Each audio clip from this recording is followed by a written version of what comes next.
We're Malin and Johan, a Swedish couple that have been sailing full-time since 2016. After 3.5 years of sailing, we welcomed our daughter Vera on board.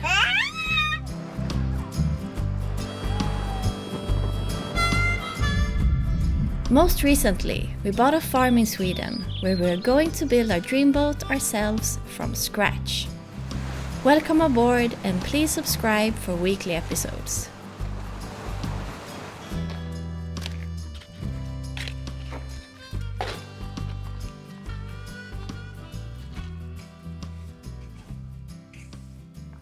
So it's a new week and it's time to start ripping the last of the cedar that we have.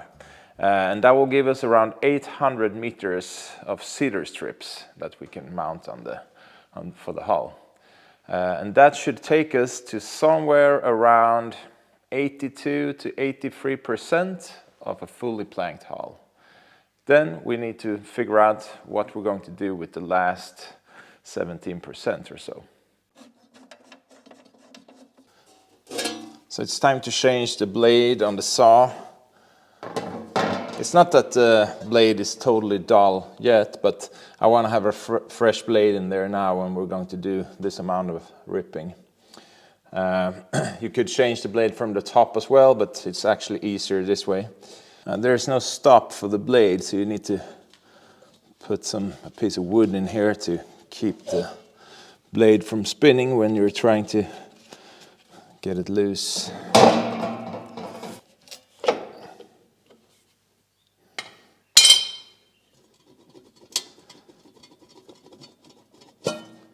I'm actually quite impressed and surprised by this blade. It's pretty cheap, it's around $50–$60, but so far it's have held up really good. Normally you will pay around $200–$250 for a professional blade, but I thought, is it really worth that kind of money for this saw? So I just bought this rather cheap Bosch blade. But I'm really happy with it. It gives a really clean cut, fast, and no burning.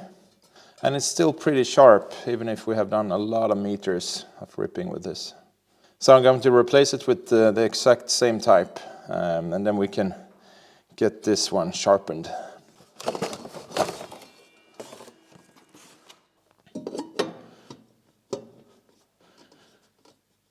That's a really tight fit with the...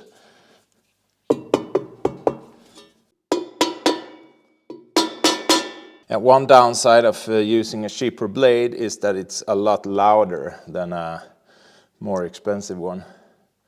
It's less dampening in this one, you can hear it.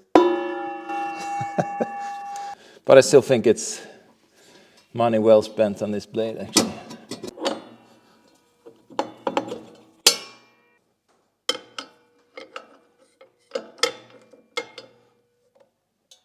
The reason why this bolt is counterclockwise is because when it's spinning, it can't undo itself. So the blade can't come off, because the more it spins every time you start the saw, it's actually tightening this more and more. Or maybe not more and more, but it can't come off.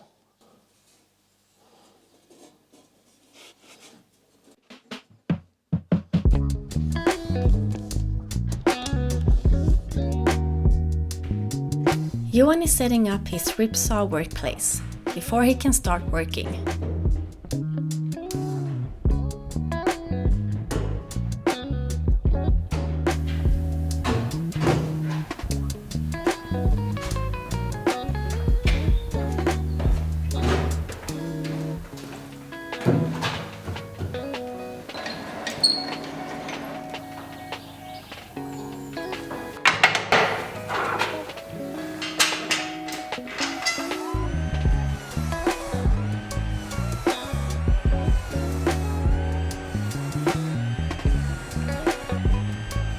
Building a boat is so much more than the actual building. Like fixing old machines, for example. So we have a problem with the saw. One of these belts snapped. So now there's only one left. There's supposed to be 3 of them. 1 was missing when we got the saw, but 2 has been okay.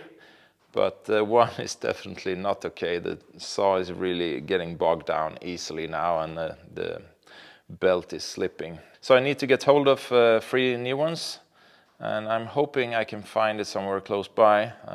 Doesn't look like anything special, just a normal V-belt. So I'm thinking I will go to a car mechanic place where they sell parts for cars. Maybe they can help me out, because I really want to keep ripping today. So I have 3 new belts that I found at the local car mechanics place where you get parts for cars. But I think these will work fine also for this saw. Now we have 3 of them, so 1 extra from what we had originally. So this should give us a bit more grip, and maybe we can push a bit harder to make the whole operation a bit faster. So this will be interesting to see.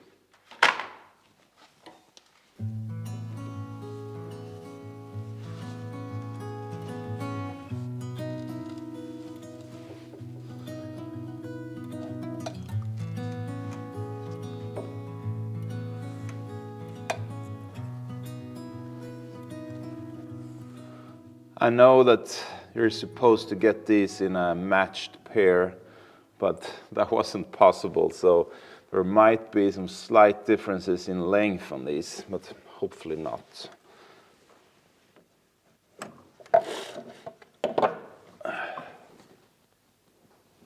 I'm not sure if this is normal, but it's just the weight of the motor that puts tension on these.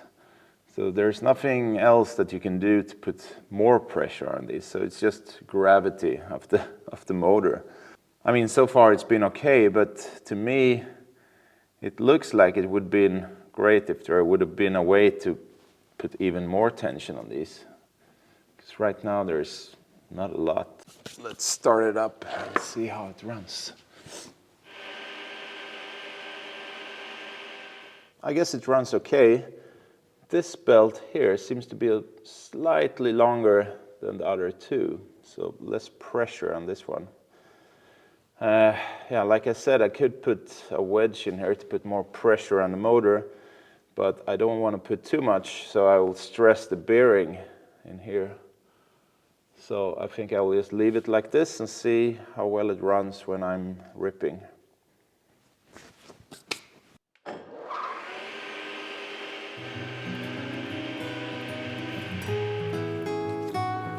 Let's start ripping again.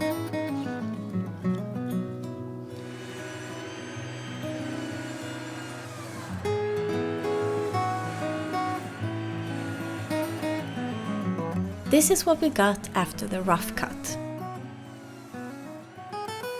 Then the planks will go through the planer, then through the ripsaw again, and lastly another time through the planer before we have the final cedar strips.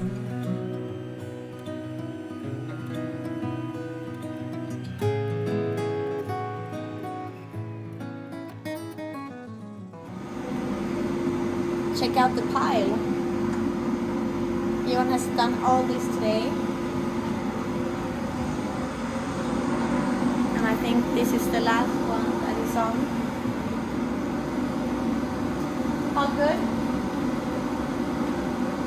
Är det sista? 2 more to go. And out here we only have yeah, these 2. Maybe that's what he meant. We have 2 more left. Then we have ripped all the cedar. The excavator is coming in just a few days now. So I'm out here preparing for this area to have a lot of gravel. So I'm removing some stuff here that we put alongside the wall, so that the area will be clear.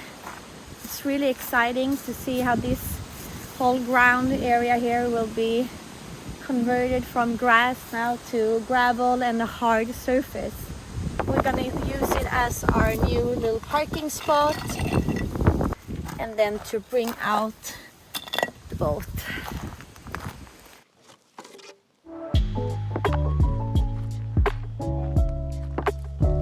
So this area is where we're going to bring out the boat in a couple of months to turn the hull around.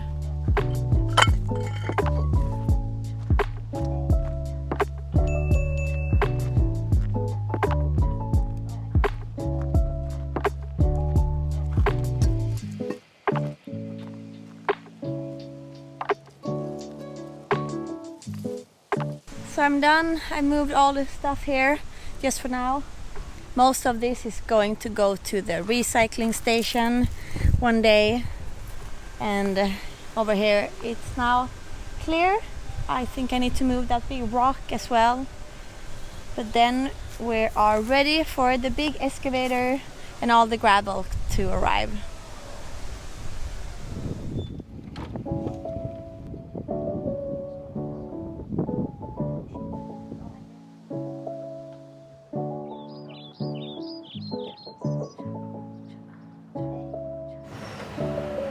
The next morning, the material for the new pad outside of the barn arrived.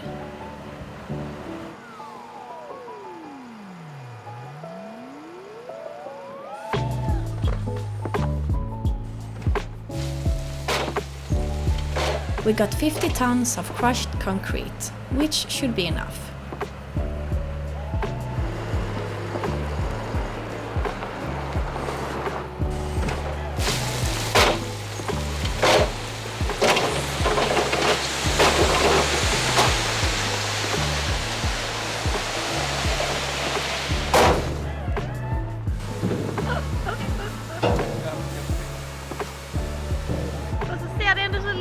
När det kommer ner. Det jag tycker är så konstigt. Åh, dammigt.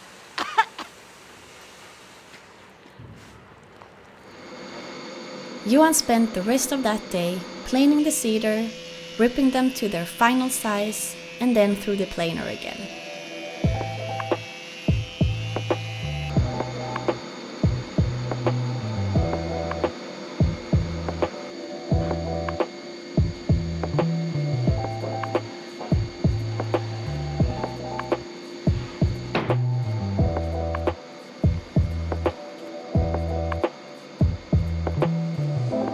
And this is what 800 meters of strips look like.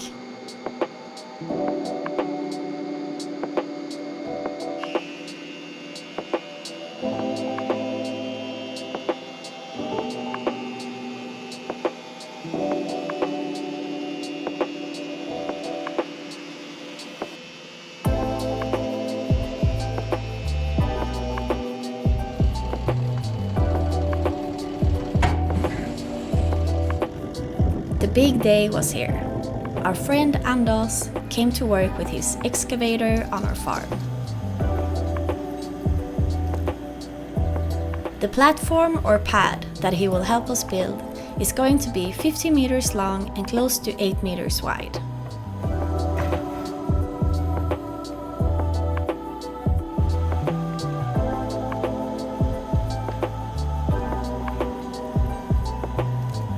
Anders is a real expert on using this heavy and big machine. And it was really fascinating to see how easy it looked, and also to see the strategy behind building this type of platform.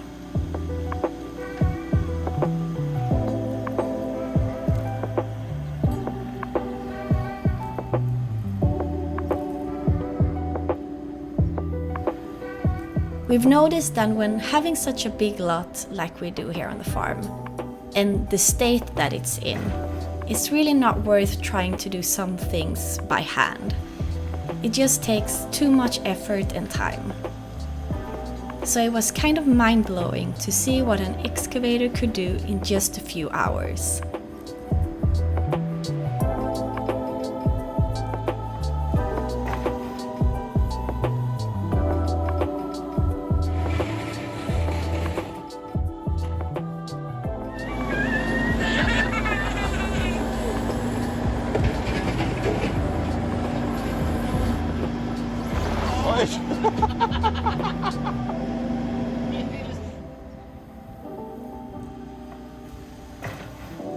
Anders did the final touch-ups, and then we moved on to the next thing on the farm.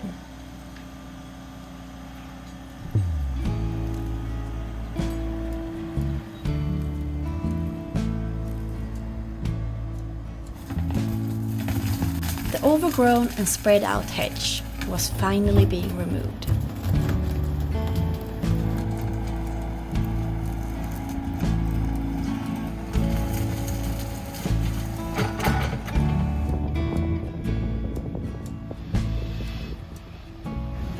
Johan is now in the excavator. He's trying to even out our little road.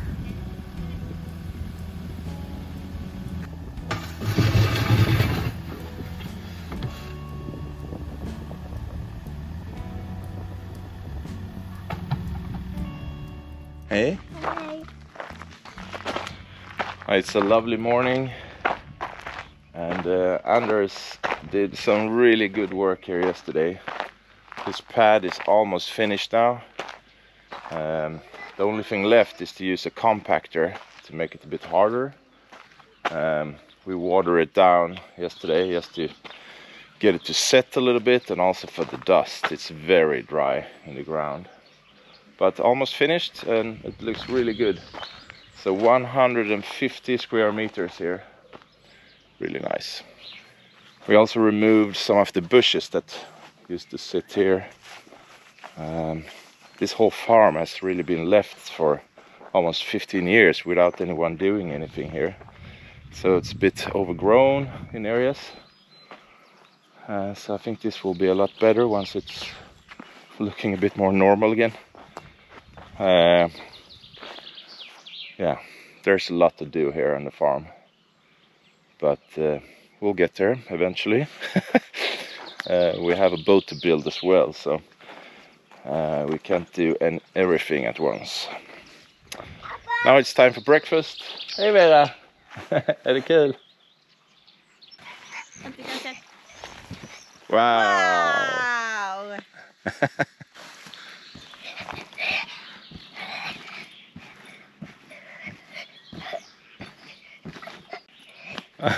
Hon står på knäna, hon hoppas upp på huvudet. Det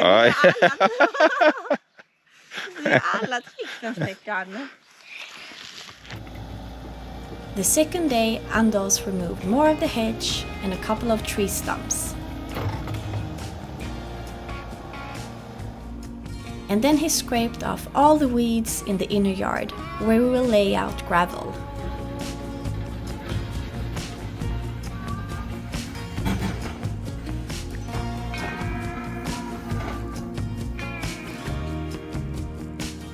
He also scraped out for a path and laid out all the soil that we got a couple of weeks ago. This area will be our kitchen garden.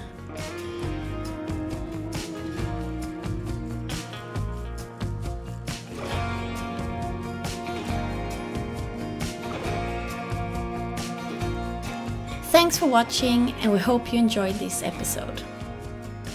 If you enjoy our videos, you can support them by becoming a patron. See you next week.